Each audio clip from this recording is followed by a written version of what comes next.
Portanto, vede prudentemente como andais, não como nécios, e sim como sábios, remindo o tempo, porque os dias são maus. Por esta razão, não vos torneis insensatos, mas procurai compreender qual a vontade do Senhor. Senhor Deus, Pai amado, te damos graças pela palavra lida, que é direta, objetiva, simples e ao mesmo tempo profunda, que se desdobra e nos expõe, Senhor, na Tua presença, em várias realidades da nossa vida, que entendemos e cremos que precisamos crescer na Tua presença, a fim de que o Teu nome seja glorificado em nós, Senhor. Nós te louvamos, Senhor, por poder ler a Tua palavra, esse privilégio, Senhor. Te louvamos pelo privilégio de também escutar a Tua palavra nessa manhã, Senhor.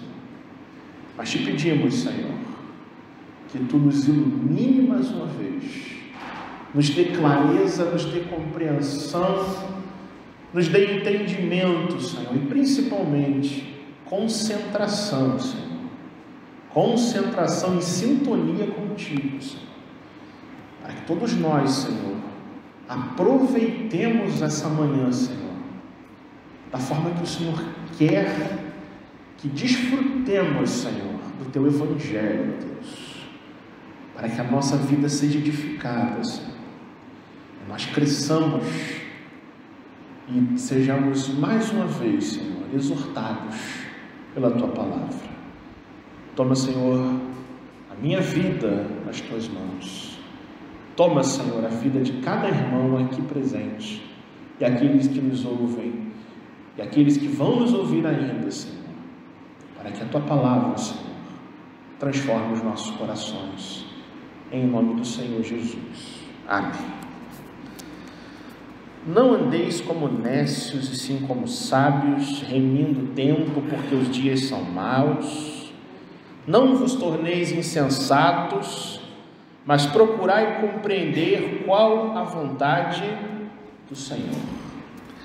Paulo está na sua parte final da sua epístola, irmãos, nos mostrando a aplicação do Evangelho que ele tanto defendeu nessa epístola, nesse livro da Bíblia, nessa carta de vitória tão importante, que fala-nos de um tema tão precioso, tão central, tão necessário, tão indispensável, que é a salvação que Deus nos dá por meio do Senhor Jesus Cristo. Se há uma característica da nossa fé, da nossa religião cristã, é crermos na salvação de Deus. É crermos que Deus enviou seu Filho para nos redimir, nos dando nova vida, e certamente podemos dizer com muita firmeza que a salvação que Deus nos dá não é algo que nós arrancamos de Deus com a nossa força, mas é uma bênção que Deus nos dá totalmente de graça, para pessoas que não merecem. Eu sei que você sabe disso, e eu sei que você caminha nessa verdade, de entender que a salvação é a maior bênção que Deus nos deu, e que deveria ser também o nosso maior anseio de vida. Nosso maior anseio não deveria ser a busca terrena de bens materiais, as ansiedades por coisas que vão ficar aqui, mas o nosso maior anseio deveria ser a seguinte verdade: eu não sou como Jesus. Isso me anseia, porque eu quero ser como Jesus foi. Que devia ocupar o trono do nosso coração, que devia ser a nossa primeira oração de todos os dias, deveria ser a gente dizer para Deus: Senhor, que neste dia que o Senhor fez, eu me levante e eu seja como Jesus, mesmo sabendo que eu não sou perfeito igual teu filho foi, mas o que me anseia e o que me faz chorar é a realidade de que eu não sou amoroso como Jesus foi, misericordioso, cheio de graça, cheio do Espírito, como teu filho andou neste mundo.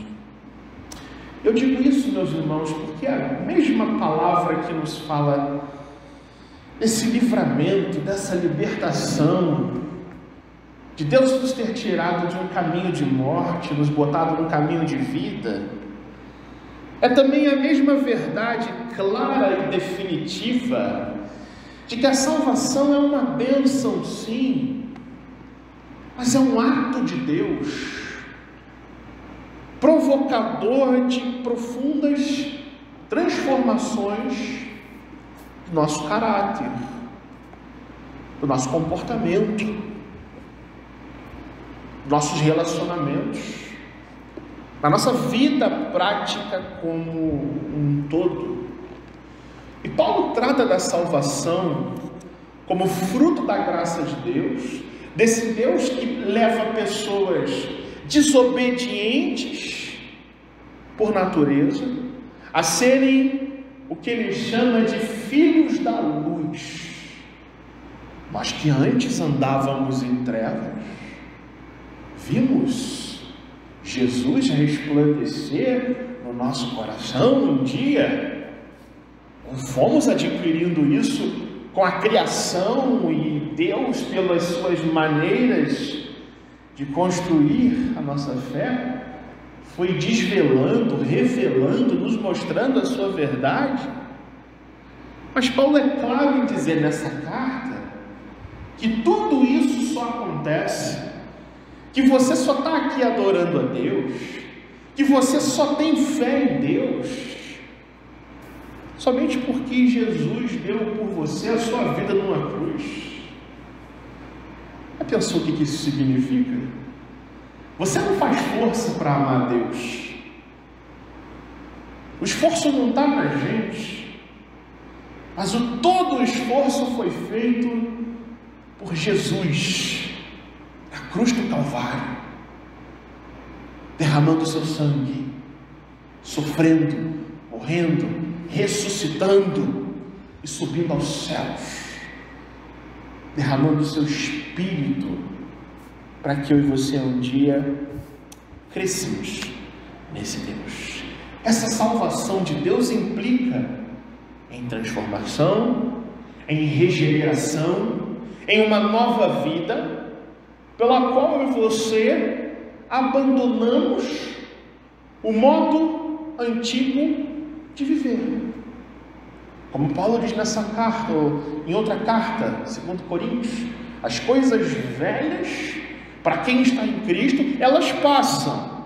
Logo, salvação não é só uma libertação, mas é um chamado a responsabilidades que se dão na vida prática, que devem ser observadas na nossa vida. Nessa carta, por exemplo, antes de Paulo falar aquilo que nós lemos, ele disse para os crentes assim: olha, meus irmãos, vocês que foram salvos, vocês que antes eram filhos das trevas e agora são filhos da luz, preste atenção no seguinte, que cada um de vocês deixe a mentira, pare de ser mentiroso e fale apenas a verdade. Paulo diz isso no capítulo 4, verso 25. Deixe cada um a mentira e fale a verdade. Ele prossegue dizendo: não dê lugar ao diabo na sua vida. Não dê brecha, como a gente costuma dizer nos nossos ambientes evangélicos. Não dê brecha para Satanás roubar a fé de você. Paulo diz assim: aquele que furtava, não furte mais, mude de vida. Porque salvação não é só libertação, salvação é chamado à santidade, à vida prática, a levar Deus a sério. Por exemplo, diz Paulo: não saia da sua boca palavras torpes, sabe? Palavras que machucam as pessoas, palavras ruins, palavras maldadas, mas somente palavras que trazem edificação na vida das pessoas. E por fim, Paulo diz assim: sejam imitadores de Deus, como filhos amados, e andem em amor, tanto quanto Cristo amou vocês. Pensou o que quer dizer isso? Meu irmão, a tua religião cristã e a tua fé não é uma teoriazinha boa de vida. Nós não estamos aqui, meus irmãos, para filosofar, nem para trazer conselhos de autoajuda. Mas se você crê em Deus, e crê que esse Deus enviou o seu Filho para morrer por você, você também é chamado a entender que essa salvação traz para nós implicações práticas, a fim de que o nosso jeito de viver, nosso jeito de falar, nosso jeito de pensar, inclusive as nossas decisões de vida, sejam totalmente consideradas, filtradas, analisadas, e que um crente não pode viver como um largado. Essa é a grande verdade. E a Bíblia também nos diz que quando você busca o Senhor a fim de crescer com Ele, Ele também te dá suporte para isso. Ele também te dá graça para isso. Porque vida cristã não é uma lista de faça ou não faça. A vida cristã é viver para Cristo, é agradar a Deus com muito amor no coração e com muita responsabilidade.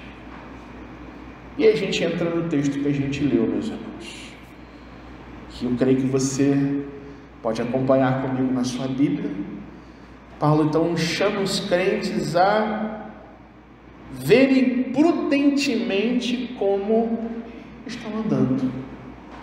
Isso é uma ordem de Deus no verso 15. Vede prudentemente como andais, não como nécios, e sim como sábios. Qual é a ordem de Deus para um crente salvo? Enxergue a sua vida, meu irmão. Acorde para a sua vida. Preste atenção, enxergue e considere as suas decisões. E como ele escreve? Veja prudentemente.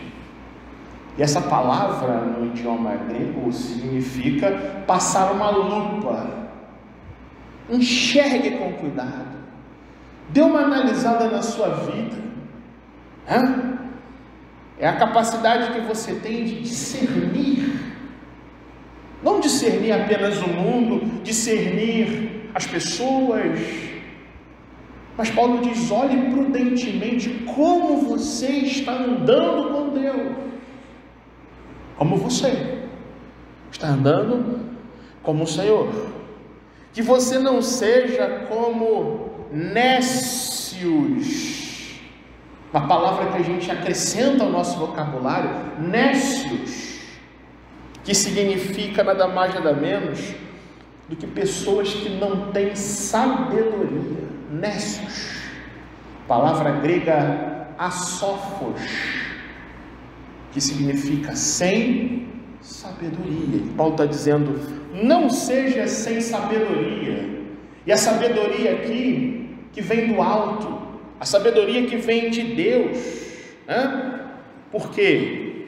Para o apóstolo Paulo, Existem pessoas que são crentes, que creem em Jesus, que adoram a Deus, mas que vivem na sua maneira de pensar, agir e de andar como pessoas que não têm noção de nada, que não percebem nada, que passa o tempo. Mas Paulo enxerga na igreja de Éfeso, passa o tempo, mas há pessoas que não crescem em espiritualidade, em intimidade com Deus, por mais que creiam no Senhor Jesus e até adorem a Deus. Por isso a exortação.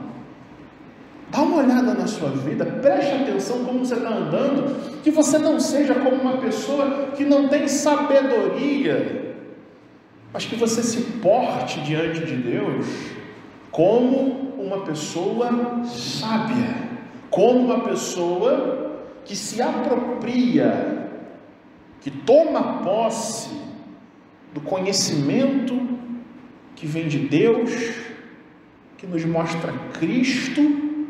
E quando a gente absorve isso, a gente enxerga isso, a gente se nutre disso, a gente toma boas decisões e a gente age andando com Deus com sabedoria. Qual é a atitude então de um crente sábio? Verso 16, olha o que Paulo diz: remindo o tempo. Remindo o tempo. E por quê? Porque os dias são bons, porque a vida nesse mundo é fácil, porque a vida com Deus ela é um mar de rosas, porque a gente nunca vai ter provação, porque sempre a gente vai ter só bênção e só vitória na nossa vida. É isso que diz a Escritura? Não. Você tem que ser sábio e remir o tempo, porque os dias são maus. A ideia de remir o tempo é a ideia, meus irmãos, de pagar uma dívida. É a ideia de pagar, de comprar alguém que era escravo, para que essa pessoa seja libertada. E Paulo diz para que a gente faça a remissão do nosso tempo. É a ideia de você aproveitar a vida que Deus lhe deu, meu irmão. De você não desperdiçar a sua vida em caminhos insensatos, em decisões erradas, longe da presença do Senhor, mas nós dedicarmos a Cristo todo o nosso esforço, todo o nosso ser, todo o nosso tempo, para que o Filho de Deus seja glorificado em nós e através das nossas vidas. Porque os dias são maus. Alguém tem dúvidas de que os dias são maus? Paulo diz isso há 2000 anos atrás, diante de uma sociedade pagã, idólatra, romana, grega, corrupta, de tendências nada agradáveis, falando para crentes que são facilmente influenciados pelas tendências, pelos ideais, pelo modo gentio e pagão de se viver. E ele fala porque os dias são maus. E aqui mal não só no sentido ético, mas mal no sentido espiritual. São dias maus e dias malignos. Não é à toa que Paulo fala que o crente tem que vestir uma armadura para travar uma batalha espiritual quando ele se volta para o Senhor Jesus. Ou seja, nesses dias malignos de incredulidade, de apostasia, Paulo também diz que há crentes que são imaturos espiritualmente, de pessoas que creem em Jesus, mas que não entendem de fato o que é o Evangelho, E ele fala para os crentes: não sejam pessoas alienadas da sua realidade, mas que vocês aprendam a viver sabiamente em dias maus, porque a tendência do mundo não é a glória de Deus. Os ideais e as tendências que existem no mundo não são voltados para a exaltação do nome de Jesus, mas são influenciados por aquele que é o príncipe deste século e que obscureceu a mente das pessoas para que elas não se atentem à verdade que há no Senhor. Verso 17: por esta razão não vos torneis insensatos. Insensatos, ele repete a ideia do verso 15: não seja uma pessoa insensata. Você que crê em Jesus, você que já entregou o seu coração a Deus, Paulo está falando com crentes aqui. Não seja uma pessoa que desperdiça a própria vida, que não tem discernimento com nada, que não tem bom senso nas suas atitudes. E qual o caminho para isso? Compreender a vontade de Deus. Não vos torneis insensatos, mas procurai compreender qual a vontade do Senhor. Porque no mundo mau, influenciado por Satanás, o caminho de um crente não é outro senão seguir os caminhos, os propósitos, os planos de Deus para as nossas vidas. Meus irmãos, a palavra que nos chama a nós aprendermos a sabedoria que vem de Deus, meus irmãos. E eu e você precisamos buscar isso. Buscar sabedoria para andar com Deus. Sabedoria para a gente não se parecer com esse mundo que a gente vive. Para que a gente seja pessoas diferentes, transformadas, como lemos no culto, transformados pela renovação da nossa mente. E o caminho é a gente entender a vontade de Deus nas nossas vidas. Eu quero nessa manhã pensar com você como nós vivemos sabiamente em dias maus. Como eu e você podemos viver nesse mundo e nos portarmos diante de Deus para glorificá-lo com sabedoria, com as nossas atitudes diante de um mundo mau e perverso que nós estamos vivendo. Paulo nos ensina aqui, irmãos, que nós vivemos sabiamente em dias maus quando temos a capacidade de julgar as nossas atitudes. Que Paulo exorta aos crentes salvos, que receberam a Cristo no seu coração, de que um crente salvo não é uma pessoa isolada nesse mundo, alienada desse mundo, e muito menos uma pessoa isolada de mudanças. Mas na realidade, ser de Jesus, andar com Cristo no coração, significa a gente também ser pessoas que procuram defeitos em si mesmos para entregarmos a Deus e em Jesus trabalharmos as nossas imperfeições. Por isso ele fala nesse texto que você leu: veja prudentemente como você anda, porque talvez você esteja andando no caminho certo, mas mancando, mas andando torto, à beira de se desviar do caminho que é Cristo. E olha que interessante, meus irmãos. Paulo manda a gente fazer uma coisa que é totalmente impopular nos nossos dias: julgar as nossas atitudes para ver se de repente nós não estamos nos desviando. Hoje parece que a mensagem É apenas receber de Deus bênção? É apenas Deus nos dar a vitória? Às vezes as mensagens que a gente ouve são de triunfo para a nossa vida. Pouco se fala nos dias de hoje, irmãos, de conserto dos caminhos nossos. Para a gente perceber que talvez a gente não seja tão crente quanto a gente acha que a gente é.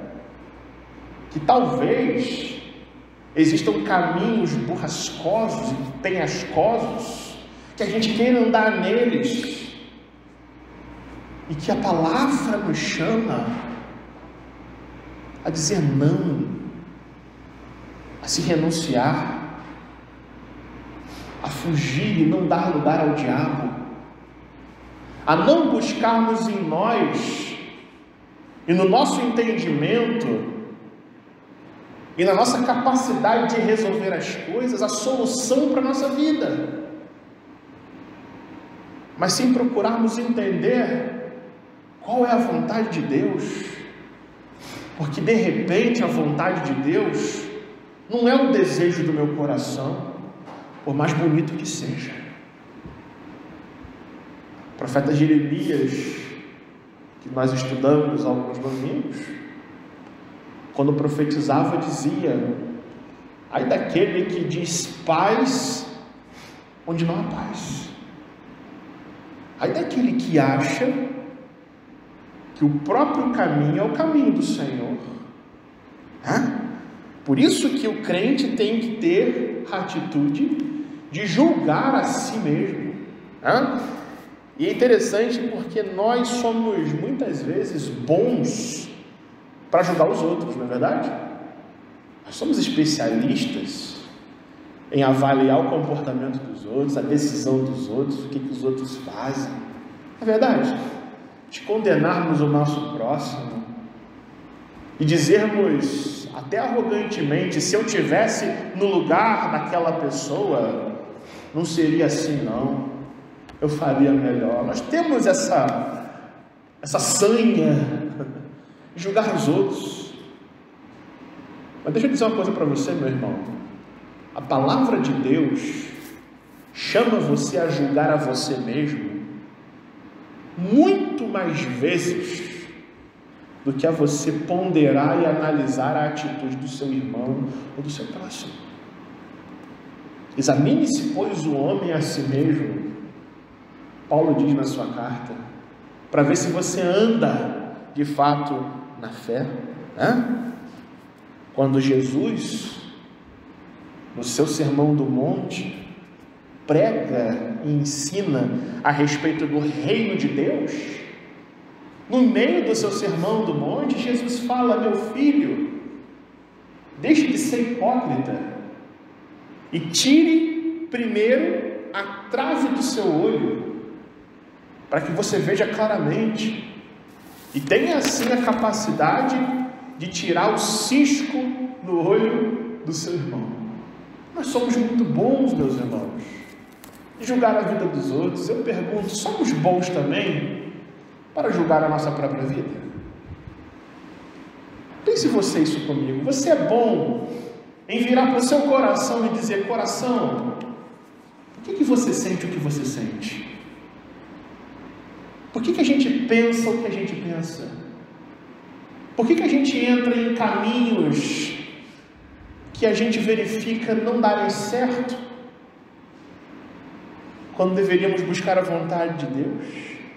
Quando Paulo diz aqui, irmãos, vede prudentemente como andais, está nos ensinando que para a gente viver sabiamente nos dias em que estamos vivendo, nós temos que saber que a salvação que Deus nos dá, que a libertação que Deus nos dá em Cristo, é um ato de graça, mas que nos liberta dos nossos pecados e, portanto, nos liberta de nós mesmos. Se tem uma oração que a gente tem que fazer, é dizer: Senhor, me salva de mim mesmo. Meu irmão, minha irmã, o problema nem sempre está no outro. talvez o maior problema da nossa vida seja a gente mesmo. O pecado que é em nós faz isso conosco. Por isso Paulo diz: julgue a sua vida. Para viver sabiamente em dias maus, julgue o seu coração. Examine o seu coração. Para ver se a gente não está andando de forma tola e insensata. Nós também vivemos sabiamente em dias maus quando a gente tem a atitude de não desperdiçar a nossa própria vida. Por isso Paulo chama nós remirmos o tempo. Pense bem nisso, o tempo. A pastoral do boletim de hoje, há uma palavra a respeito da importância do tempo. Por que o tempo é importante? Por que não perder tempo com coisas que não edificam é tão sagrado para Deus? E Paulo diz: aproveite as oportunidades que Deus dá a você, remindo o tempo, demonstrando por meio da sua vida, da sua conduta, o poder e a glória do Evangelho, a fim de que o mal deste mundo seja desmascarado e a glória de Deus seja espalhada em tudo quanto nós fazemos. A ordem do Senhor é ponderar as coisas, é julgar a própria vida, é olhar para a salvação, para o fato de que Cristo morreu pelos nossos pecados.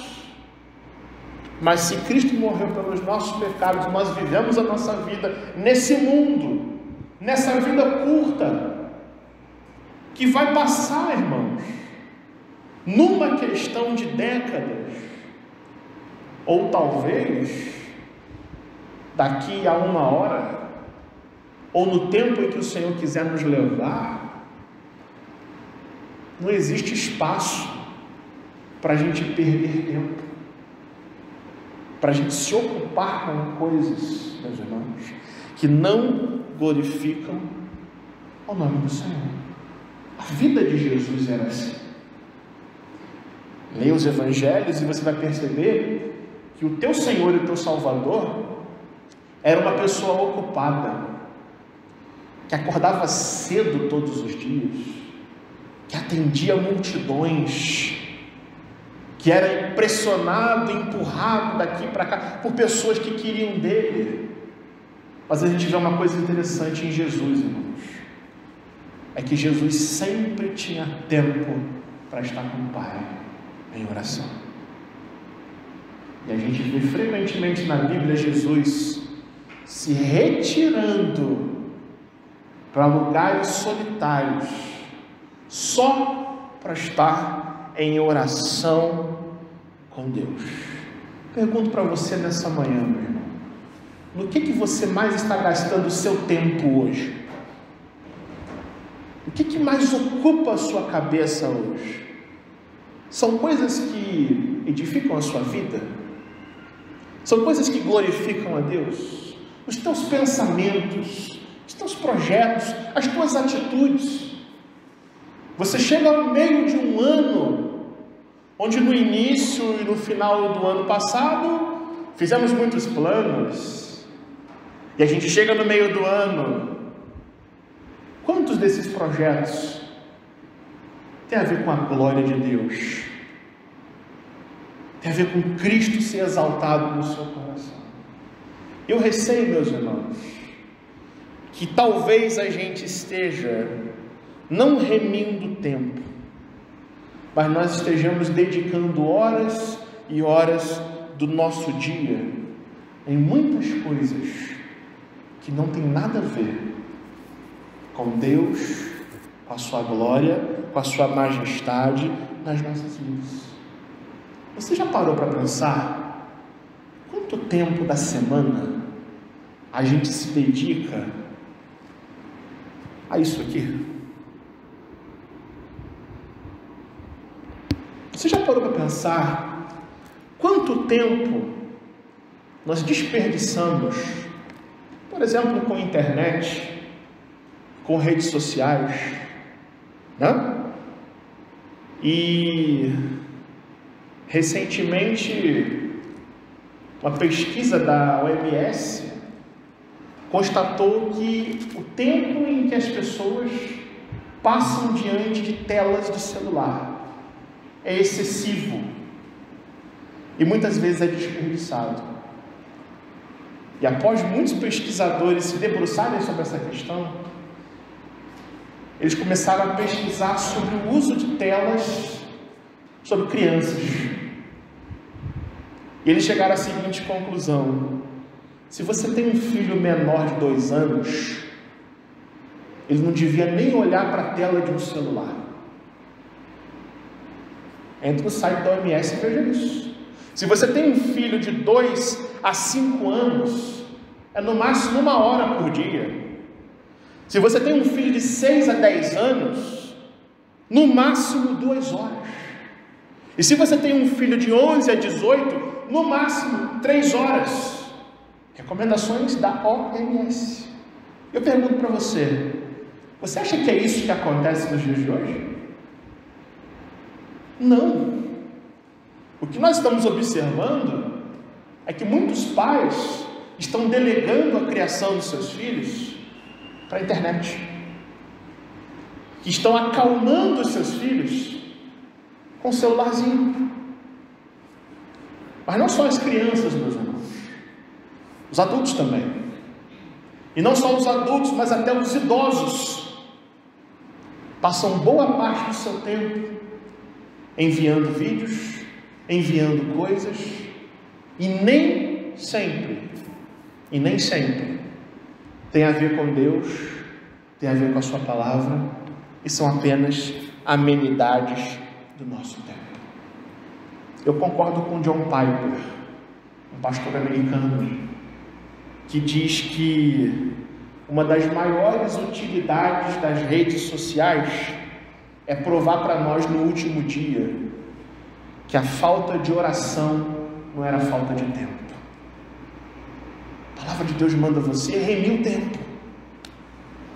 Em outras palavras, meu irmão, em vez de desperdiçar o seu tempo com coisas que não edificam, abra a Bíblia e leia. Abra a Bíblia e leia. Tire um tempo com Deus em oração. Se eu e você fizéssemos isso, muitas das nossas angústias nem existiriam. A palavra do Senhor nos chama a aproveitar a vida, remindo o tempo, porque os dias são maus. E isso significa: seja sábio e não desperdice a sua vida em coisas que não têm nada a ver com Cristo no seu coração. A gente também vive sabiamente em dias maus quando a gente entende e discerne os propósitos do Senhor para o nosso coração. Paulo apresenta qual o caminho da vida sábia: é remir o tempo porque os dias são maus, mas é também prestar atenção na vida e não ser insensato, mas procurar entender e compreender qual é a vontade ou propósito específico de Deus para cada um de nós, meus irmãos. Se você crê em Cristo, se eu creio em Cristo, e se nós somos pessoas que buscamos a Deus, nós não vivemos do nosso jeito. Nós não tomamos decisões de acordo com a nossa visão limitada, pecaminosa, cheia de vícios e de erros, mas sim, o que guia as nossas decisões é o propósito de Deus no nosso coração. A vida de um crente não se trata do que eu acho, do que eu penso, do que eu quero, mas sim aquilo que Deus quer, aquilo que Deus pensa. Não é a minha opinião, não é a opinião dos outros, mas é o que Deus quer de mim. Por isso Paulo diz: procure, meu filho, compreender qual é a vontade de Deus para você. Porque a vontade de Deus é revelada para nós, irmãos. Mas às vezes a gente não entende. Mas a ordem do Senhor é: volte-se para Ele, achegue-se a Deus, Ele se achegará a você. Porque a nossa vida, a gente vive sabiamente em dias maus, quando a gente discerne os caminhos do Senhor para a nossa vida. E a gente sai de decisões, muitas vezes, irmãos, erradas, porque foram tomadas sem consultar a vontade do Senhor, para estarmos dentro do propósito de Deus, da sua vontade, que é sempre agradável, desse Deus que sempre faz tudo cooperar para que Jesus seja exaltado e que nós tenhamos o caráter de Cristo. Nessa manhã a palavra de Deus nos chama a vivermos sabiamente em dias maus. Para que isso se concretize nas nossas vidas, nós precisamos, em primeiro lugar, irmãos, aprendermos a sermos pessoas humildes. Ninguém é capaz de julgar a própria vida, a não ser que tenha humildade no coração. Ninguém consegue discernir as coisas, refletir as decisões, pensar no próprio coração, a não ser que se humilhe sob a poderosa mão de Deus. Nós temos que pedir a Deus que Ele tire de nós a arrogância e o sentimento de que nós somos pessoas que não temos nada para mudar, porque a palavra é clara.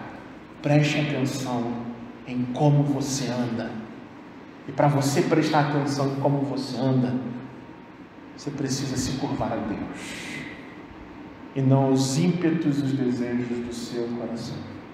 Segundo, para que a gente viva sabiamente em dias maus, o que nós precisamos fazer é nos envolver mais com esse Deus, é ter mais aproximação, meus irmãos, a termos mais intimidade, porque não há outro caminho para nós aproveitarmos a nossa vida com sabedoria, senão buscando a Deus em oração, buscando a sua palavra e buscando testemunharmos a nossa fé neste mundo mau.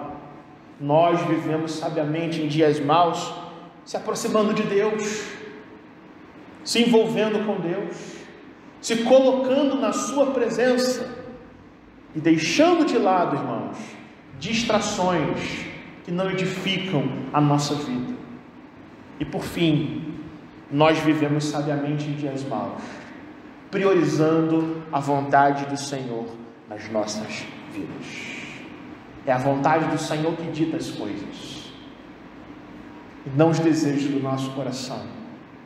As nossas vidas não encontram sentido e realização a não ser nos propósitos do Senhor para a nossa vida. Por mais que a sua providência demore, por mais que nós não entendamos os seus caminhos muitas vezes, o que vale para nós, o que edifica a nossa vida, não é a busca dos prazeres, não é a realização dos nossos sonhos terrenos, por mais interessantes que eles sejam, mas sim quando eu e você consagramos a Deus os nossos planos e nos curvamos à sua vontade. Que Ele nos abençoe, que o Senhor nos ensine a viver sabiamente, a nos portarmos não como pessoas insensatas, não como pessoas que não entendem nada da vida, mas com sabedoria, não com a nossa sabedoria, mas com a sabedoria que vem do alto, por meio do Espírito de Deus, que fala aos nossos corações, para a glória de Jesus nas nossas vidas. Amém.